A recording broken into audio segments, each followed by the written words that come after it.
Hi, I'm Dondré Whitfield. And I am Salli Richardson-Whitfield. And we're sending you love from a distance.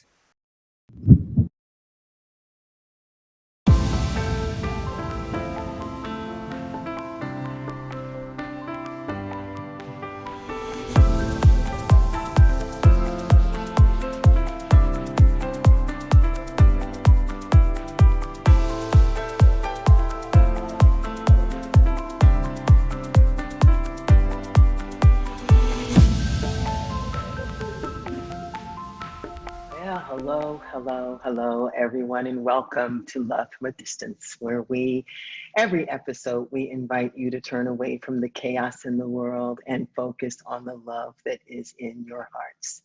And today, our hearts are heavy as we wrestle with the loss of our brother, the legendary actor Chadwick Boseman. However, we choose not to dwell on his passing or the pain we feel from this loss. Instead, we celebrate his life and salute him for the man, the superhero, the king that he was. Part of his genius was his ability to invoke heroes of the past and to allow their genius to speak through him. He was a medium of sorts, you could say, who never settled for mediocrity. May his spirit watch over us from a distance as we keep his memory alive in our hearts. And as I welcome my sister Iyanla to join me, let's take a brief moment of silence and in it cherish Chadwick Boseman. Iyanla, I'm gonna let you do that. Wow, I celebrate him. Yes. As a Native American, I know that each of our lives has an expiration date. While our humanness wants to challenge that, the soul knows when the expiration of the life is up. So I celebrate my brother Chadwick Boseman because he came and did what he needed to do, which was present to us a reverent, honorable, respectful way to honor our ancestors. Not just from the African culture depicted in the Black Panther, but he embodied Jackie Robinson, Thurgood Marshall. Do we know who Thurgood Marshall was? Yeah. And the godfather of soul, James Brown. So my claim to fame will be Chadwick Boseman kissed me. One time right here. And it still got you moving. But the other thing is I celebrate him as a spiritual warrior, because for him to be able to do what he did while battling the beast of colon cancer, my daughter died of colon cancer, and that thing is a beast. I walked with her for 15 months through that process. So for him to be able to do that and continue to be excellent, not good, excellent in his work, to keep his own counsel, hallmark of a spiritual warrior, keep your mouth shut. I'm sure he had people praying for him and lifting him and supporting him, but to keep his own counsel and to not give himself an excuse to do anything, that's what a spiritual warrior does. So big up, Chadwick, big up. And yesterday when I did my broadcast, I prayed the prayer for the new expire, which says, may the gates of heaven open and receive him with eternal life. So yeah, I'm not sad. Yeah, I hear I you. Kissed. Yeah, I hear you about the not sad piece, because when I heard, the official word that he had passed, I had heard rumblings prior to that. But what I thought immediately was, look at God. Yeah. This man, I know an actor's heart, and I can't say that this is where Chadwick's heart was, but when you, and not just an actor's heart, a artist or a creator, anyone who is here to do something, to have a certain experience move through them. And you want to fulfill that. And this man, in the last part of his life, was able to have, as you said, wonderful characters move through him and then leave us with this iconic experience in Black Panther. Yeah. I thought that's a life fulfilled. But not just in Black Panther, in the reverent, respectful depiction of African culture, not African American culture. Yeah. African culture. Yeah. No, we went to the theater in a Kara cloth, and we had Yeah. drums, and Yeah. you know. And my prayer is that that we honor not just Chadwick, but that entire cast and the creators, that we honor them all by standing on the superpowers of our ancestors. Be it John Lewis or Thurgood Marshall or Big Ma or Auntie or Uncle, stand in the power of your ancestors. And my quest now is I'm going to vote for the legacy of Chadwick Boseman, a graduate of Howard University, a historically Black college, who was a demonstration of artistic excellence. He mastered his craft. And so many today want to be in front of the camera and they haven't mastered their own names. So it was shocking, then we breathe. And I've learned in all these years not to question the wisdom. Hi, Chuck. I question not to question the wisdom of the creator.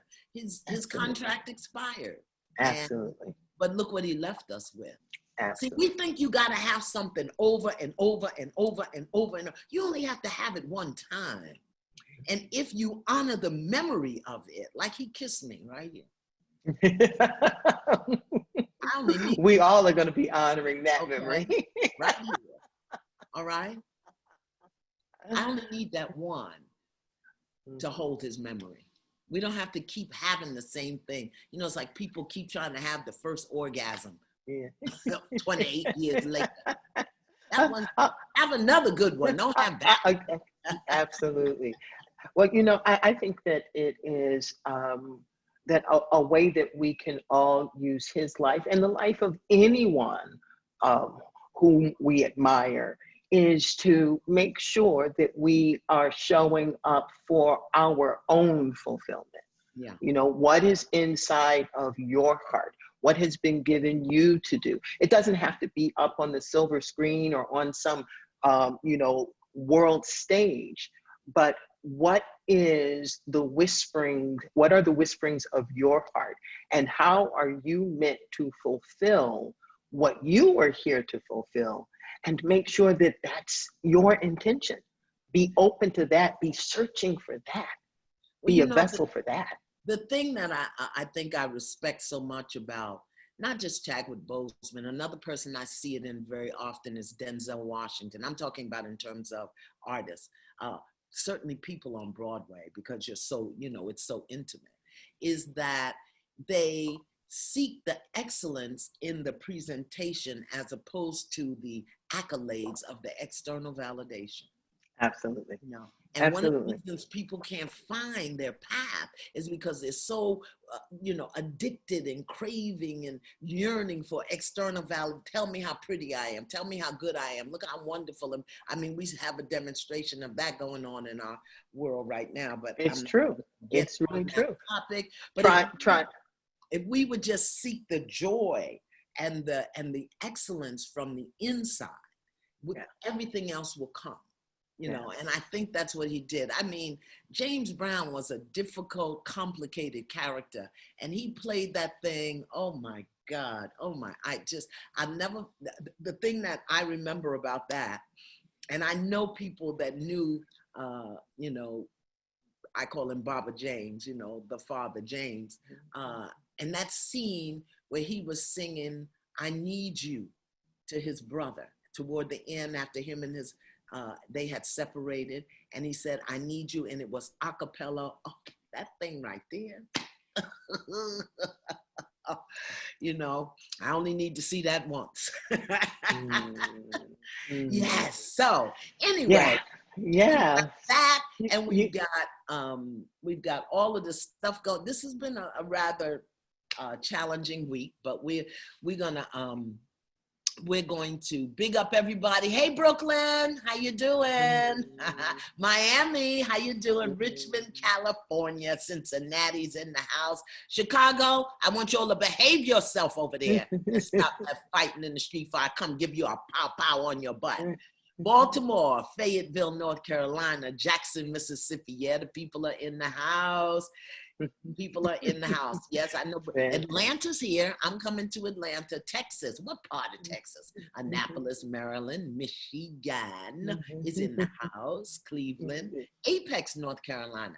Oh, Apex, North Carolina, and Ajax, Canada. I've never heard of Ajax, Canada. I haven't either. Yeah, Winston-Salem, McKinney, Texas. I know where that is. Raleigh, Kansas City. Y'all got any barbecue? What you cook today, Tina? Did you cook? No. Oh, come on, Iyanla. I don't know how you keep your black and you don't make a good Sunday dinner. What's wrong with you? You better be careful. Your black gonna slide off one day. That and so many, it's a good thing that it's baked in, you know what I mean?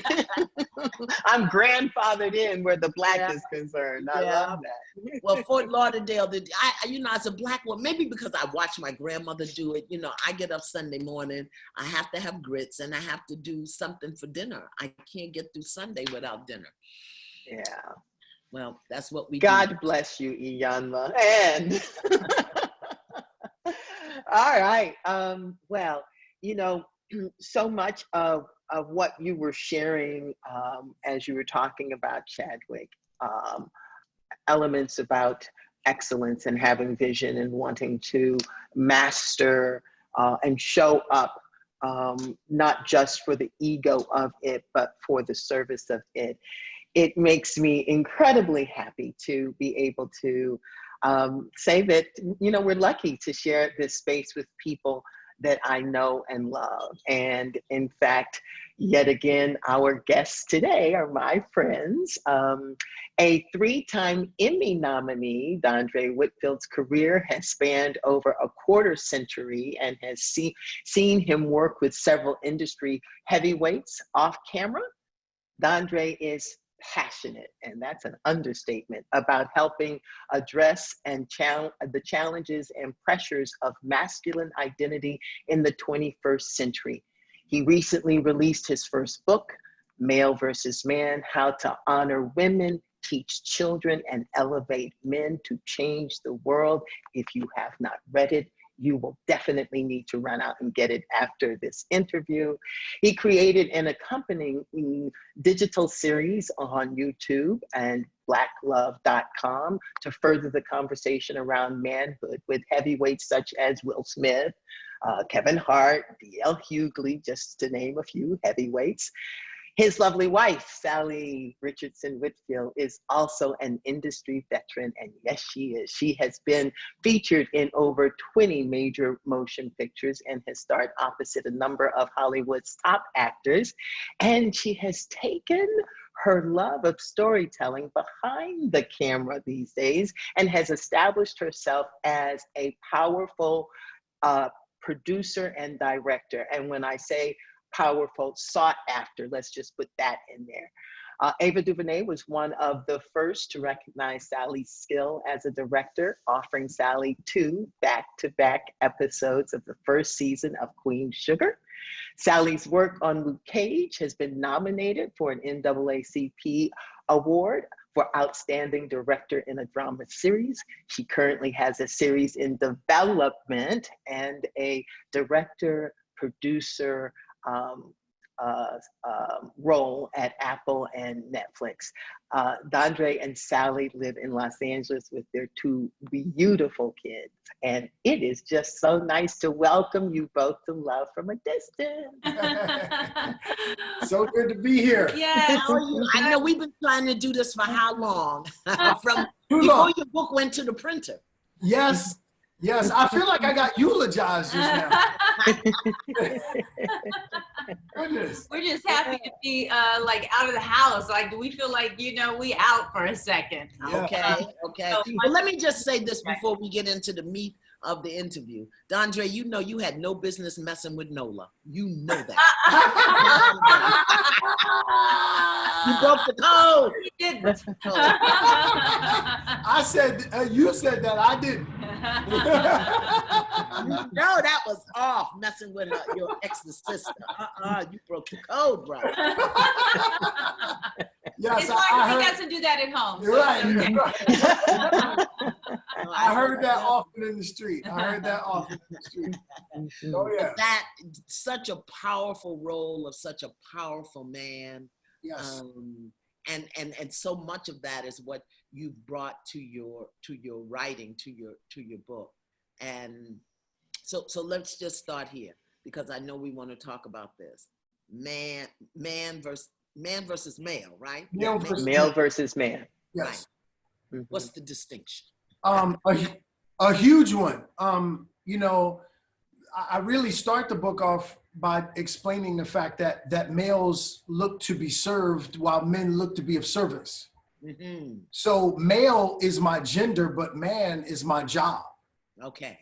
So male, simply by virtue of the fact that I have a specific piece of equipment, that puts me in the category of being a male. But what puts me in the category of being a man is my dedication to being of service to the women and children in my life. Not just my woman, not just my children, but all women, all children. So huge difference between being a male and a man. If you call me a male, that's disrespectful in my book. I'm a man all day long. Okay. So yeah, big difference.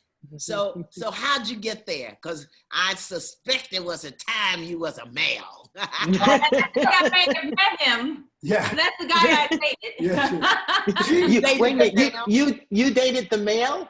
I You dated the male, and that was transforming in the himself. transformational. Yes, in the transformational stage, or we probably wouldn't be married. Yes. And this is, and now I have the true man here. So Did you? I'm gonna get back to you because I want to hear about your male days. But did you facilitate support? What was your role in that transformation? me, Yeah. probably.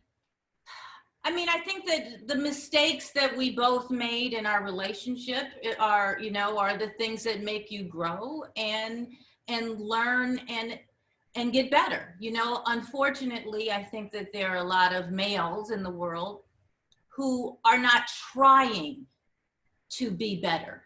They're not trying to grow. They have just accepted where they are, and maybe they don't even know how to do it. And Bingo.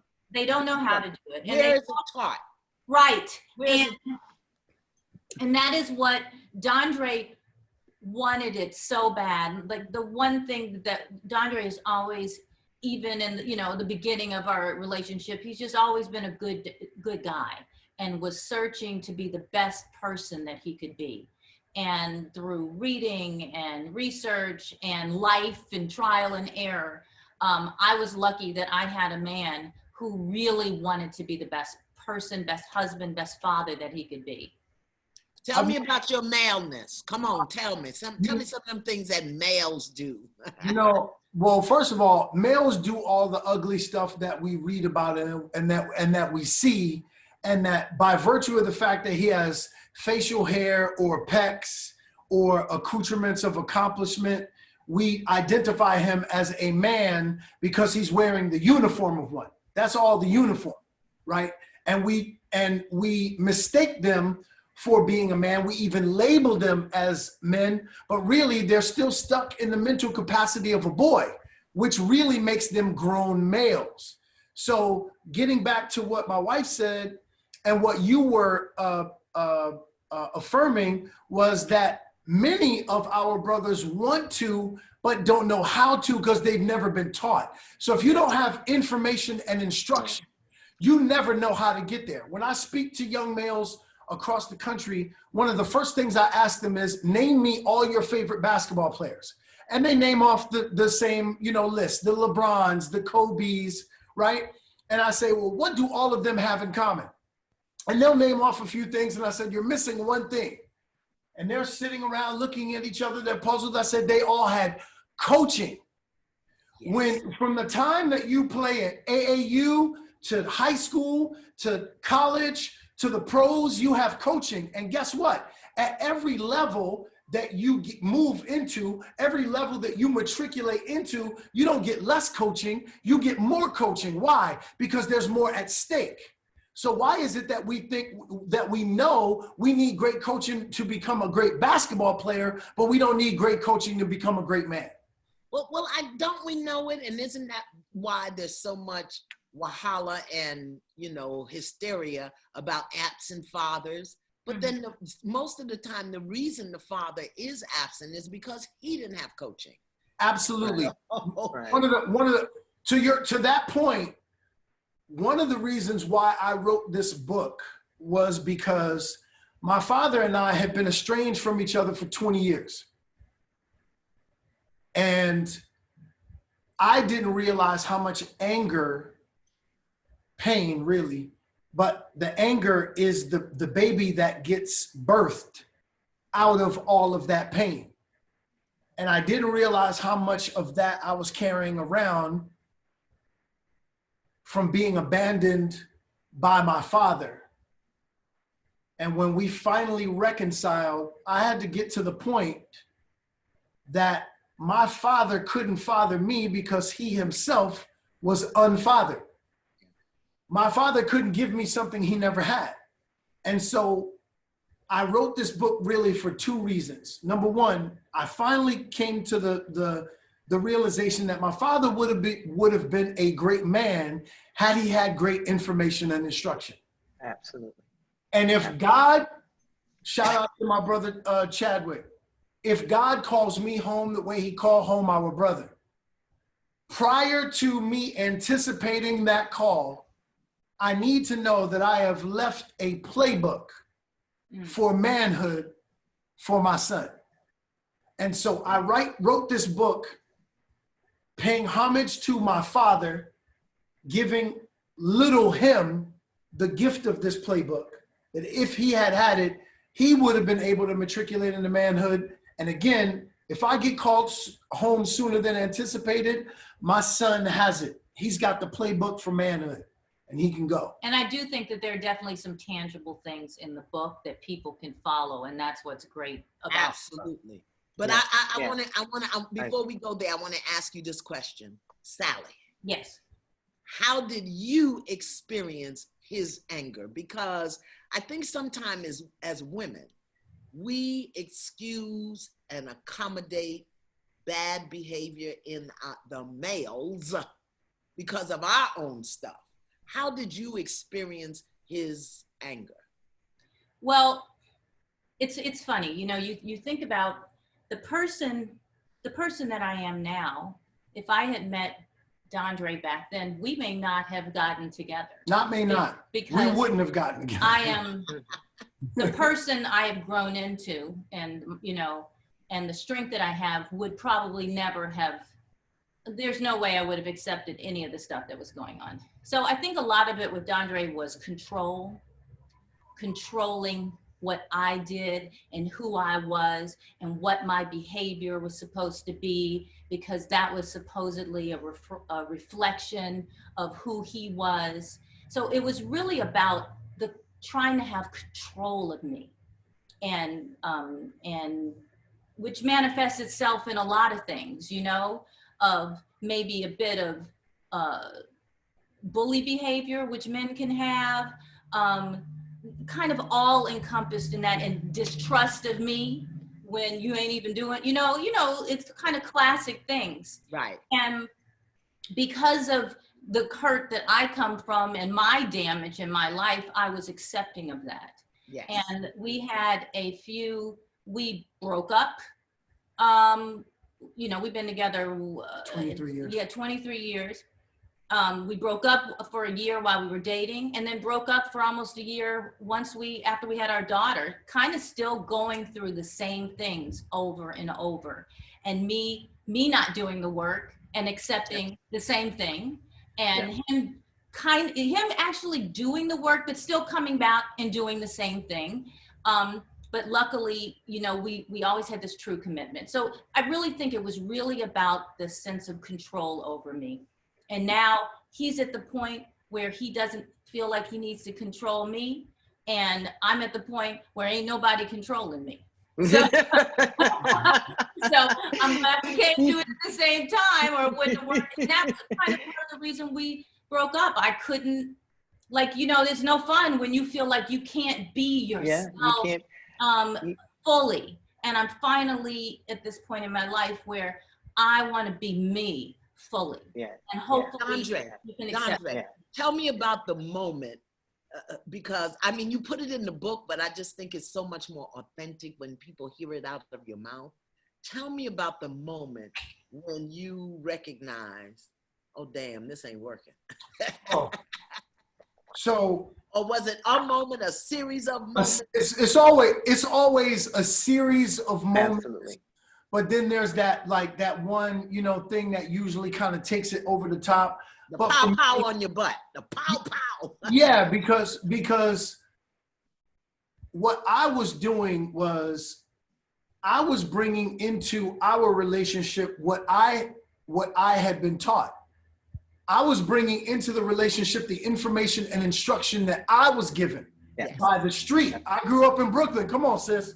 So in Brooklyn, my father is in and out of jail my entire adolescence. And so what I see modeled for me, all of the males that I thought were men controlled their women. You're not even a man if you can't control your woman. Oh yeah, they'll tell you that too, won't they? Right? So, matter of fact, those brothers literally would give it to you in that language. Man, you ain't got a grip on your chick. You better get a grip on that. So what you learn is that for a man, you got to have a firm grip on your woman. And if you don't have a grip on your woman, then you less of a man all day long. So all of the skill sets that I got that helped me to navigate the streets of Brooklyn will hurt me in the suburbs of California with my wife and my children. And I grew up with my mom, a single mom, very strong woman, and ain't nobody telling us nothing. So now you trying to tell me, and I don't need, it's all I can take care of myself. I don't need to ask you for anything. I don't really show emotion like that. So those two things were not working well together. Well, I always say, and this is not a denigration or a judgment, I always say, a man is who his mother makes him. His father models and molds, but the mother demonstrates how he is to be or not be with women. And I think it's important that you have this information book now, because there are so many mothers raising sons who haven't seen a man since Jesus left Chicago. Yeah, and to be honest with you, I absolutely get where you are coming from in that space. The reason why our sisters have so much of a insurmountable task ahead of them is because really the true model for who a male is going to be as a man should be coming from a man modeling for him what he's going to mirror. That's right.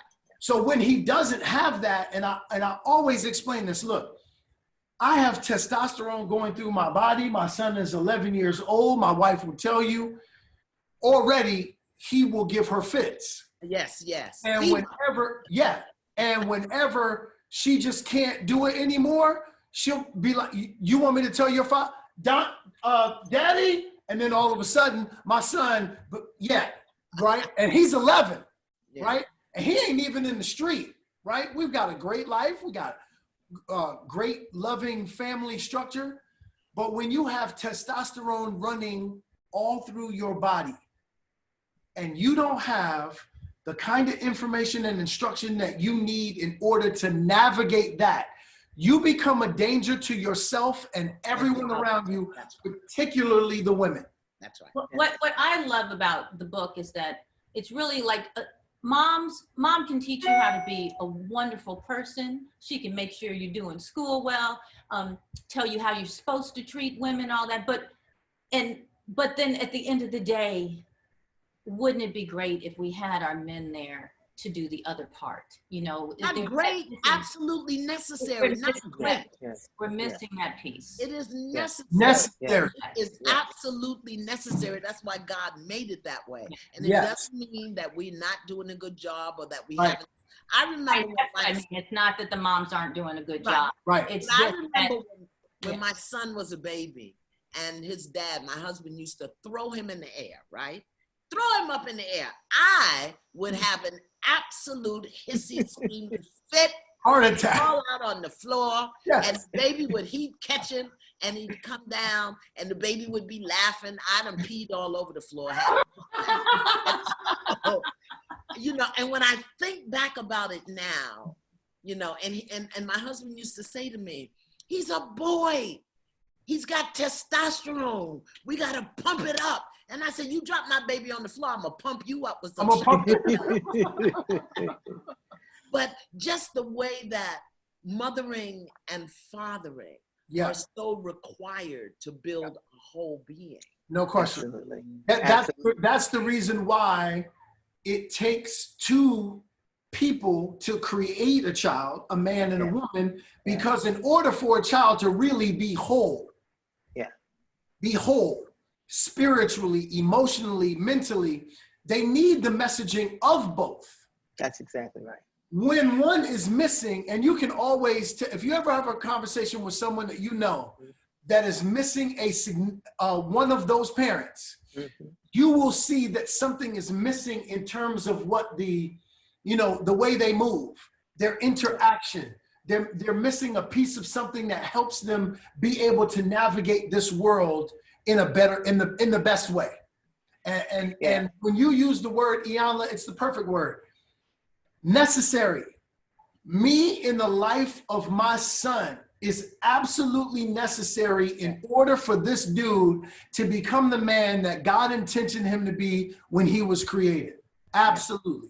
Yeah. You know, one of the things that I feel that the book is an opening for as well for women is there has been such an assault on our family structure, the family structure in our community, between imprisonment, mass incarceration, drugs, and just a lack of information. There is so much pain that is living. I love that both you and both of you, Salli and Dondré, you both spoke to the pain that was inside of you that had to be addressed in order for you to become the people you are becoming, because it's never an end game, right? Yes. And what's beautiful about the book is that it is calling people to think beyond the surface of their experience. It is calling people to be present with themselves and recognize that when you are left with a deficit, whether it is the lack of a male in your home or in your children's life, or the impact of that pain, you have to deal with that. And your book gives tools for dealing with that. Yeah. Yeah, and thank you for saying, I mean, first of all, the book, the subtitle is How to Honor Women, Teach Children, and Elevate Men to Change the World, because it's not just for males and men. It's for our sisters too. You have to read it. Absolutely. Yeah. If you're raising a son, if you got nephews. And the other thing is, and this is the piece that I think we miss sometimes.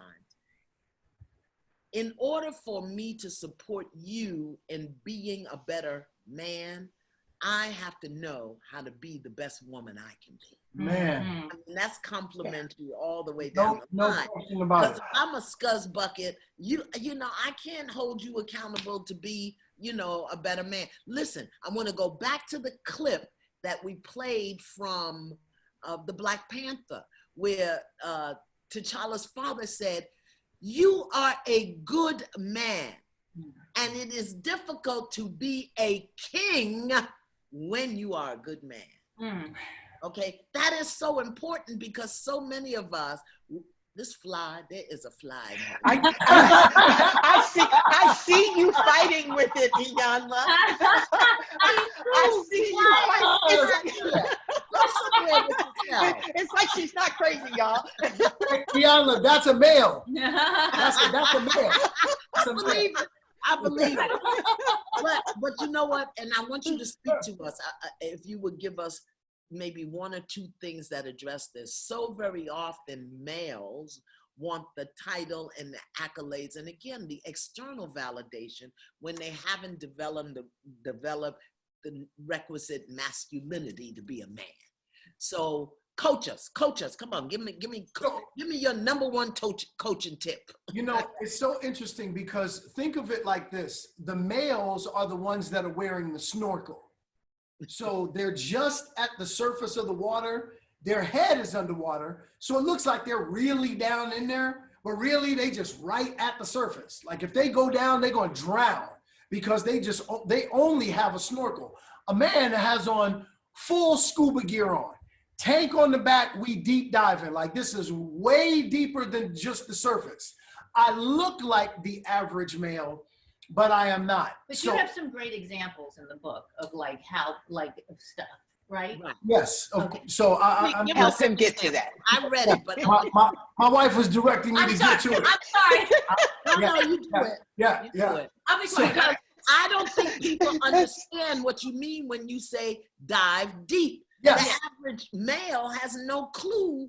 He can't even feel. Absolutely. Has arrested development. Arrested development. So what I was getting to was the fact that every single day, without fail, what I do is when my wife is down, my children are down, and I can get quiet in a space in my home, I begin to go over the footage of my day.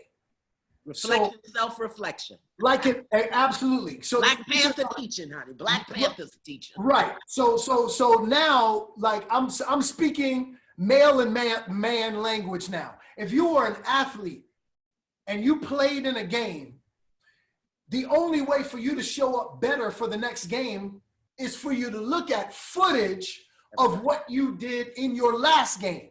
Yes. In order to analyze what you can do better in order to show up better, in order to be better. So the first thing that I do is look at, okay, the first thing I do is affirm myself, because that's the greatest gift you can give yourself or anybody else. Hey, what you did, that right there, now that was good. Okay, let's do that again tomorrow. Let's do that again tomorrow. Then the next phase is, okay, now let's examine how we didn't show up the way we should show up. And why is that? Oh, that didn't feel good. And then she said, and then he said, okay, I wonder why they said that. Okay, wow, maybe it was because of what, okay, why do I do that? Because my job is to make sure that in my next game, for a man, the next game is the next day. I need to make sure that you don't experience the same version of Dondré today that you experienced yesterday. If I keep doing this every single day, I transform myself, I resuscitate and restore myself, transform myself into the best version of myself every single day. And that's like the deeper dive. That's no longer at the surface with the snorkel. Every day I'm diving deeper and deeper and deeper till I'm 100 feet down. And somebody who's never been that far, somebody who's up at the top with the snorkel, he'll drown. But that's what a man has to do every single day. But Dondré, his sometimes performance. they get down in there, and they don't know and I know you know this, Salli, he'll get down in there and maybe he went off on somebody, but they said and knew, because if they don't have the tools and the information to examine the pain. Yes. Without being a victim, how do they do that? So one of the things that I talk about often is the fact that we have been taught that the word submit is a dirty word for us. Submit in everyday life means to quit. So if you look at wrestlers, oh man, he made him submit. He made him tap out. He quit, right? Submit does not mean to quit. Submit does not mean to give up. Submit means to give over. Okay? So if I give over to God what the flesh of myself, everything about the flesh is trying to get me to get divorced. My wife says something, I'm like, Negro, who you talk? I bet okay, all right, okay. Then I go outside. A woman says, oh my God, you are the finest thing on 2 feet. My flesh is like, you are the finest thing on 2 feet. And your wife ain't said that to you since 2002. You know what you need to do? You need to feed us, right? So everything about whatever the flesh game is doing is trying to get me divorced. What I got to realize is that is not who my spirit is. The housing, the flesh, is not the thing I need to feed. I need to be able to feed my spirit and understand that my purpose in life is to serve the women and children in my life. I always tell folks, acting is my passion, but activation is my purpose. When I go throughout the country teaching young males how to be men, I'm trying to activate them to come to their purpose. Okay, so Dondré. Yes, ma'am. I know that in order to activate all that you're talking about, there are those moments of vulnerability between two people that actually build that. So I would love for both of you to share, you know, particularly in the beginning, when you had to break those habits, you know, those male habits. And Salli, when you had to break the habit of whatever that was, you identify it, being silent or going along to get whatever that was. Please share a moment when you both had to be vulnerable. Well, I want to say that the one thing that Dondré started doing some very little things that changed our relationship considerably. So think about, you know, most of the time, you know, even if you look at a TV show, you think about the wife is always nagging, you know, will you do this? Can you do this? And then this and this. And then the husband is never doing it. And then that's supposed to be funny, blah, blah. And Dondré, in the beginning of our relationship, that's what it would be. Can you do this? Can you do this? He doesn't do it. Now, of course, now I have to ask again. Now I'm the jerk because I'm nagging. He hasn't done it. You kind of get this spiral of, you know, this circle of nobody connecting. Very simply, it turned into, when I asked Dondré something, hey, Dondré, can you take the garbage out? There's no delay. He gets up, he does it. It's done. No matter what, I'll go give him a little list, and he's like, boom, boom, boom, which changed me, because then I'd go, it's easier for me to be kind about it now. Hey, honey, when you have, you know, you don't have to do it right now, but when you have a chance, I really need these few things done. Can you do that for me? It makes me ask him in a nicer way. And then he still jumps on it. And it just, I know it seems like such a simple thing, but No. You know what the critical part is, Salli? That women, he taught you could rely on him. Yes. And so many women have been taught by their fathers or previous relationships that they cannot rely on the man to whom they give their heart. And I still, to this day, and this is nothing against my father, father, you know, I had a great dad, but, you know, divorce does something to kids, you know, when dad leaves. And then other things in my life, I definitely have not had a trust in men. And it still affects us to this day. I don't care how long we were together. I still have that, PTSD. yeah, like, he ain't really, you know, you ain't really right. But, but those little kind of things have really helped me trust him more. And I don't know, things, that's the only thing I can think of right now, but those small changes change things for us considerably. And it's something very simple that men can do every day to start honoring their wives, that will change things so quickly that then they can jump to bigger things. Well, speaking about the vulnerability for me, and again, I'm getting back to that word submit. You know, I ask my wife to submit to me. And when I say submit, I don't mean everything I tell you. First of all, let's just start with this. My wife is from the south side of Chicago. She is a proud Black woman. That's capable. Even for a Brooklynite. That is not going to happen. Capable. That's not going to happen anyway, right? Okay. But so, my voice was silent for a long time. Yeah. And I was doing I'm sorry to interrupt, but my voice was silent for a while. And when we dated, I was much more willing, because I just wanted him. I didn't want him to leave, and I just wanted him. Yeah. So I would just be like, you can't do this, you can't do that. In my mind going, well, I can't do what he's saying, but I'm gonna tell you, okay, yeah, I won't do that. You know, I was definitely like, whatever he needed, I needed to say to him to keep him. I would do. If I needed to be silent in this moment to make sure that I didn't rock the boat, I was willing to do it then. So you were willing to be inauthentic, Absolutely. but wanted an authentic relationship. Can I acknowledge something here for a moment? Because I saw something. I see everything. I see with my eyes, my ears, my hands. My face was speaking, and you started speaking, and without missing a beat, you apologized for cutting him off. That is absolutely essential. That is respectful. That means that you are consciously present in your relationship moment by moment. Do you know how many of us as women will cut men off, cut them down, shut them up, and never even acknowledge that we did it? I just wanted to point that out and acknowledge you. Deep bow. Did you see that? Did you see how I did that? Well, now what? On the list. Now watch this. So this is for my kings out there.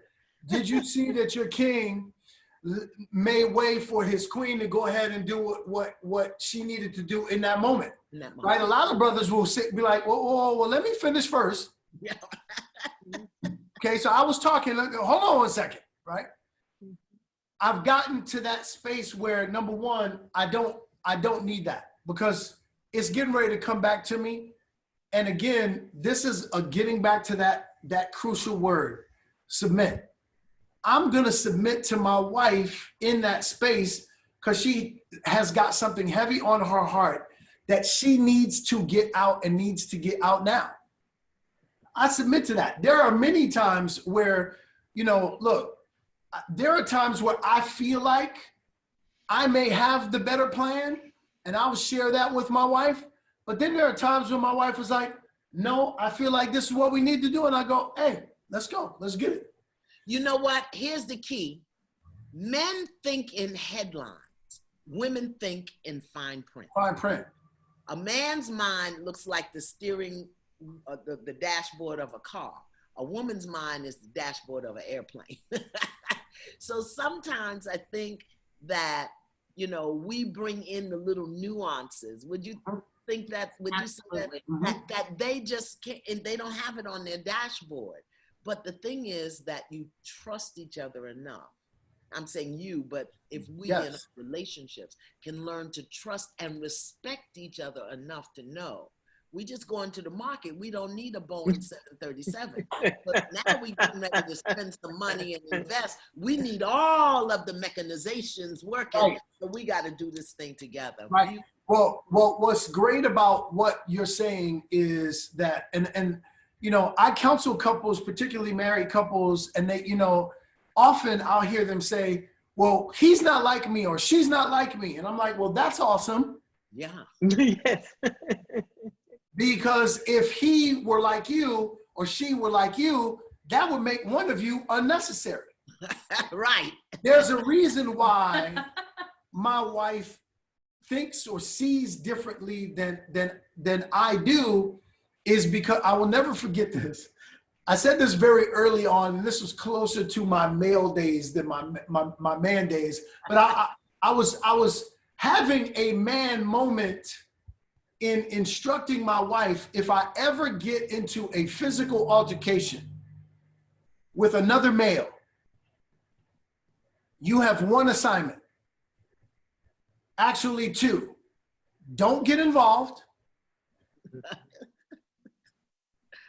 Don't get involved. Don't insert yourself in that. I got this. This is my department. Right. I need you to back up.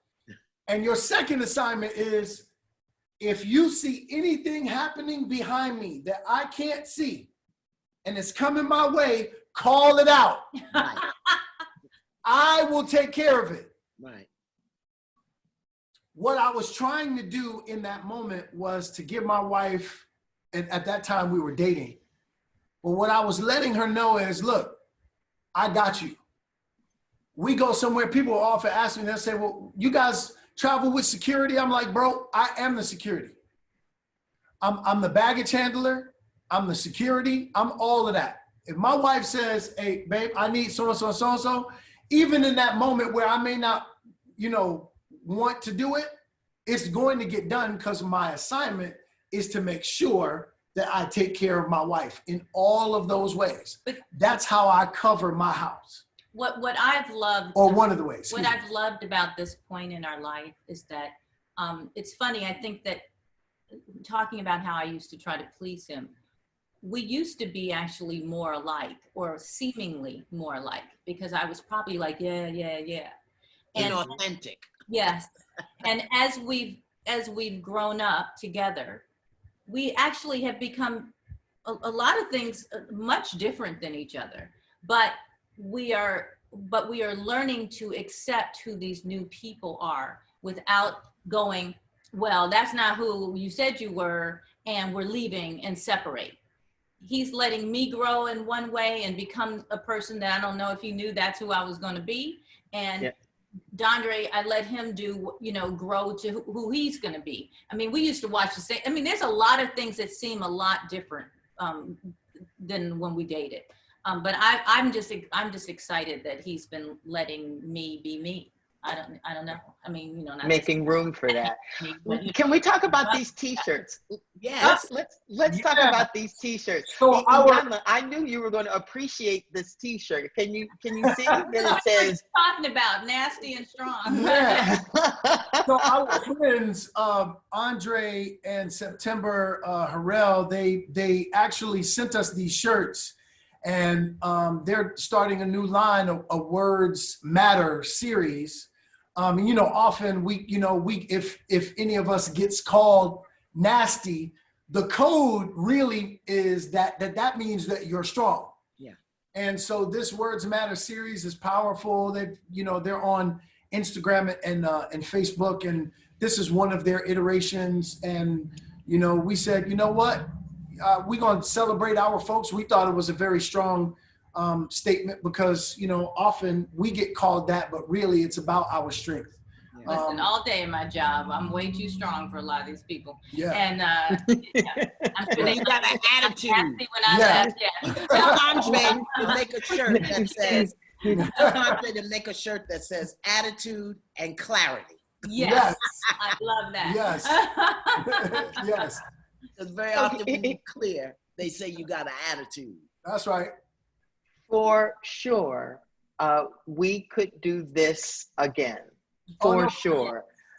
Because this the hour has gone by so quickly. You all are a breath of fresh air in the conversation of relationship, because everyone needs to know that not just the relationship that you all are building together, but when you're doing it right, each person is building a relationship with themselves first. Yes. And you so represent that, you know. So I have the unfortunate task of saying it's time for us to say goodbye to the Whitfields. Yeah. But definitely the name of the book is Male versus Man. It can be purchased on Amazon. Is that Everywhere correct? you buy books. Everywhere you can buy a book. Yes. Buy a book. And in Brooklyn, that means the brother who got a whole box in the back of his car. Right there. And let me tell you, they have an audio version, and it is fabulous. His audio version of the book is so good. You know how we don't have time all the time, but you can do it while you're walking, exercising. I have the audio and the hardcover. I love the audio. I hear some of these audio versions done by the author, and I'm like, oh my goodness. But oh my goodness. So I couldn't have, you know, we couldn't do that. Yeah. Well, we must say goodbye. When this COVID thing is over, hope to see you all, hug you, and until then. Do Tina, okay? What did she say? She's gonna come and tell you what to do. So you know, I know it. I know it's gonna happen. I know it's gonna happen. We didn't even get to that part. Sister Iyanla, we overdo. We overdo. We are. We overdo. We are. We're gonna find another way to do it. And deep bow to you both. Thank Sisters, I love you. Love you guys. We love you back. Love you back. Thank you so very much. That's what you call fun. Yeah. Well, fun and necessary and clear. Yeah. And you know, because we're going through such a transformation right now. We need and our voices. I think part of the reason we're struggling and suffering is because all of the education, conditioning program, and indoctrination that we have received as people of color has come from people that don't look like us. So the fact that we are now putting out information and sharing information and talking about how we need to be, because, you know, we've got to honor who we are. So. Well, yeah, that's beautiful, Iyanla. So I guess before we let you go, I just want to remind you to take a moment today to stop and appreciate all that has been poured into you today. Not just from Iyanla or me or the Whitfields, you know, or love from a distance in general, but take a moment to just revel in the fact that you are here. Life has poured itself into you. You are loved by life itself. So you must say thank you by loving yourself deeply and completely. We thank you for joining us today. And if we are blessed with a string of tomorrows, we will be here again next week. And we ask that you show up. And until then, Iyanla. Deep bow. Yes, big up indeed. To our brother Chadwick. Big yes, yes. And safe travels to you yeah. as you journey into your work, okay? Off the road. Yeah. All right. Goodbye.